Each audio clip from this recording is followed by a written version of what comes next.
5 lesson 12 आज हम देखेंगे फेजेस ऑफ मून। लेसन 12 हम देख रहे थे जिसमें हमने देख लिया मून के सरफेस को देख लिया, उसके एटमॉस्फेरिक कंडीशन को देख लिया कि वहाँ का एटमॉस्फेयर किस तरीके का है, वहाँ का सरफेस किस तरीके का है, इन सब चीज़ों को हम जान लिए थे। और आज है फेजेस ऑफ मून पढ़ना। ठीक है, तो हम देखेंगे कि फेजेस ऑफ मून क्या होता है।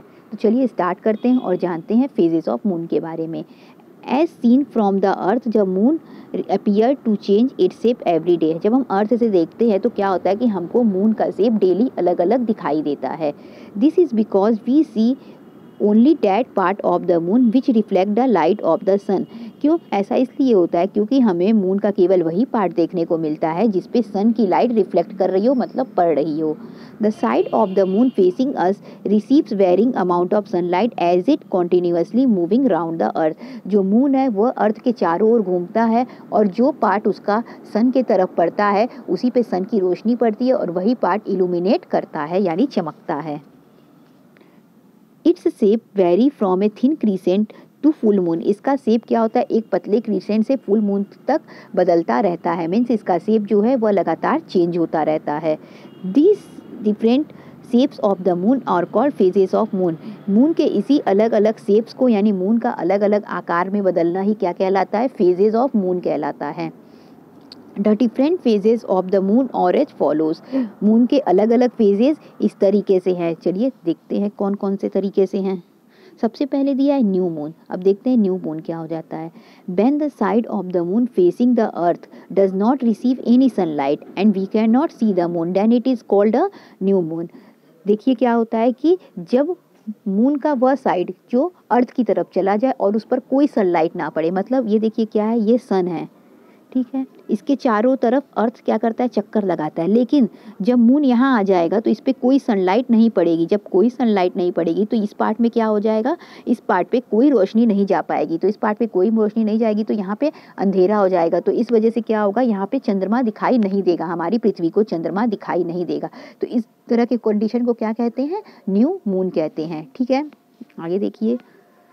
Crescent moon, when only small portion of the facing side of the moon gets sunlight and becomes visible to us, we call it crescent moon। देखिए क्या होगा फिर, जब इस तरीके से देखिए क्या होता है, सन होता है ना, और ये अर्थ है। ठीक, अर्थ के चारों तरफ से घूम रहा है, अर्थ के चारों तरफ चंद्रमा घूम रहा है और जो ये अर्थ है वो भी सन के चारों तरफ चक्कर लगाता है। ठीक, और जब क्या होगा, जब इस तरीके से ये चारों तरफ चक्कर लगा रहा है और ये भी अपनी जगह पे घूम रहा है। अब ये पार्ट चलते चलते यहाँ आ गया। ठीक, यदि मून यहाँ है तो इसके केवल कितने, इतने ही पार्ट पर तो रोशनी पड़ेगी। तो जितनी पार्ट पे रोशनी पड़ेगी उतना ही पार्ट हमको दिखेगा। ठीक है, तो इसी वजह से इसे कहते हैं क्रीसेंट मून। देखिए दिया भी है यहाँ पे, when only small portion of the facing side of the moon gets sunlight, यानी जब मून का छोटा सा पार्ट सनलाइट रिसीव करे, उसको सनलाइट मिले, तो वही पार्ट हमको क्या होगा, विजिबल होगा। तो उसे क्या कहेंगे, क्रीसेंट मून कहेंगे। Half moon, when half portion of the facing side of the moon becomes illuminated, जब मून के आधे हिस्से पे रोशनी पड़ने लगेगी तो हमें मून का कैसा दिखेगा, आधा हिस्सा दिखेगा। और आधा हिस्सा दिखने की वजह से क्या कहेंगे, उसे हम हाफ मून कहेंगे। देखिए क्या होता है, ये देखिए, ये हो गया हमारा अर्थ, ठीक,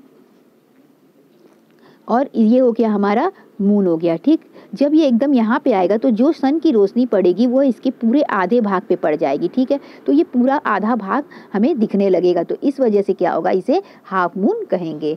गिब्बस मून, देखिए क्या होता है, when almost 3/4 of the facing side of the moon receive sunlight, यानी अब की बार लगभग 3/4 भाग पे, यानी सिर्फ इतना ही भाग क्या रहेगा, इतने ही भाग पे सूर्य की रोशनी नहीं पड़ेगी, बल्कि इस पूरे भाग पे क्या होने लगेगी, सूर्य की रोशनी पड़ने लगेगी। तो इसे क्या कहेंगे, गिब्बस मून कहेंगे। लगभग 3/4 पार्ट पे जब सूर्य की रोशनी पड़ने लगेगी तो उसका 3/4 पार्ट दिखाई देगा। यानी हमें इतना बड़ा चांद है तो हमें इतना ही हिस्सा क्या होगा, नहीं दिखाई देगा, और इतना हिस्सा हमें क्या होगा, दिखाई देगा। तो इसे क्या कहेंगे, गिब्बस मून कहेंगे। उसके बाद है full moon, when the entire side of the moon facing the earth is illuminated we call it full moon. और जब हमें पूरा मून दिखने लगेगा तो उसे हम क्या कहेंगे, उसे हम कहेंगे पूरा फुल मून कहेंगे। ठीक है, पूरा चांद जब दिखने लगेगा। देखिए ये सन हो गया, ये हमारा अर्थ हो गया, ठीक है, इसको हम ई लिख देते हैं, और उसके बाद से ये हमारा मून हो गया। इस समय क्या होगा, इस समय पूरी रोशनी इस पे पड़ेगी, तो किस तरह की कंडीशन होगी, फुल मून की कंडीशन होगी, ठीक है। फिर इस तरीके से ये जाते जाते कहाँ जाएगा, यहाँ पहुँचेगा। यहाँ पहुँचेगा तो क्या होगा, उस पर कुछ पार्ट पे रोशनी पड़ेगी, ठीक है। ये 90 डिग्री में आ जाएगा, मतलब यहाँ ऐसे बीच में आ जाता है। जब यहाँ पड़ेगा तो इसके इस पार्ट पे रोशनी पड़ेगी, तो हमें इतना पार्ट विजिबल होगा। जब फिर यहाँ आ जाएगा, फिर इसके इतने पार्ट पे रोशनी पड़ेगी, फिर हमें क्या होगा, इतना पार्ट दिखाई देगा, ठीक है। फिर क्या होगा, ये आपका पोजीशन हो रहा है गिब्बस मून का, और फिर यहाँ आ गया हाफ मून का, और फिर यहाँ पे जब आ जाएगा, यहाँ पे थोड़ा सा यहाँ पे रहेगा, ठीक है, इस जगह पे, तो क्या होगा कि इतनी सी एकदम हल्की सी रोशनी पड़ेगी, तो हमें क्रीसेंट मून टाइप का दिखाई देगा, ठीक है। जब एकदम अर्थ के पीछे आ जाएगा तो उस पर थोड़ी भी रोशनी नहीं पड़ेगी, जब थोड़ी भी रोशनी नहीं पड़ेगी तो न्यू मून हो जाएगा, ठीक है। इस तरीके से होता है। All the above stages together known as waxing phase, इन सभी स्टेजेस को वैक्सिंग फेज कहते हैं, ठीक है। यानी सबसे पहले क्या होना, सबसे पहले न्यू मून का होना, ठीक है, यानी अर्थ के पीछे चले जाना, किसका, चंद्रमा का। उसके बाद से क्रीसेंट मून का होना, हाफ मून का होना, फिर गिब्बस मून का, फिर फुल मून का आना। ये सारे एक साथ क्या कहलाते हैं, वैक्सिंग फेज कहलाते हैं मून के। After this the cycle reverse and the size of the illuminated facing side of the moon start reducing. इसके बाद से क्या होने लगता है कि जो मून का जो पार्ट है वह वापस से गिरने लगता है, ठीक है। देखिए अब इस बार क्या हुआ, अब फुल मून जैसे ही हो जाएगा फिर किस में कन्वर्ट हो जाएगा, वो गिब्बस मून में कन्वर्ट हो जाएगा। फिर वो किस में कन्वर्ट हो जाएगा, फिर नीचे की तरफ आ जाएगा ना, हाफ मून में। देखिए मैं बताती हूँ। देखिए ये सन हो गया और ये आपका अर्थ हो गया, ठीक। यहाँ पे था न्यू मून का कंडीशन, सॉरी फुल मून की कंडीशन थी यहाँ पे, क्योंकि इस पे पूरी लाइट पड़ रही थी, ठीक है। ये फुल मून था। इसके बाद यहाँ पे क्या आ जा रहा था आपका, यहाँ पे आपका फुल मून के बाद अब यहाँ आ रहा था गिब्बस मून, ठीक, क्योंकि इसके क्या होगा, मैक्सिमम पार्ट पे रोशनी पड़ेगी, केवल पीछे की पार्ट पे रोशनी नहीं पड़ पाएगी, ठीक है। फिर उसके बाद से क्या हो रहा होगा, यहाँ पे बीच में आ जाएगा तो हाफ मून होगा, लगभग इसके आधे पार्ट पे रोशनी पड़ जाएगी, ठीक है। उसके बाद आ जाएगा क्रीसेंट मून, जब यहाँ पहुँचेगा तो फिर इसके जो ये वाला पार्ट होगा, इसके आगे वाले पार्ट पे रोशनी पड़ेगी, बल्कि पीछे वाले पार्ट पे नहीं पड़ेगी। फिर ये क्या हो जाएगा, न्यू मून हो जाएगा, यहाँ पे चंद्रमा दिखाई देना बंद हो जाएगा। फिर न्यू मून के बाद से फिर यहाँ पे क्रीसेंट मून वाली कंडीशन आएगी, क्यों, क्योंकि अब की बार इसके अपोजिट साइड पे रोशनी पड़ेगी, बल्कि इस साइड पे रोशनी नहीं पड़ेगी, फिर इस पे पड़ेगी। फिर उसके बाद क्रीसेंट के बाद आ जाएगा हाफ मून, फिर इसके आधे पोर्शन पे रोशनी पड़ेगी, ठीक है, फिर आधे पोर्शन पे रोशनी पड़ेगी। फिर उसके बाद से क्या आ जाएगा, हाफ मून के बाद गिब्बस मून आ जाएगा, फिर उसका क्या हो जाएगा, इस वाले पोर्शन पे रोशनी पड़ेगी और बैक साइड वाला क्या हो जाएगा, इस पे रोशनी नहीं पड़ेगी। उसके बाद फिर क्या हो जाएगा, फुल मून आ जाएगा। तो इस तरीके से ये साइकिल लगातार चलती रहती है, ठीक है।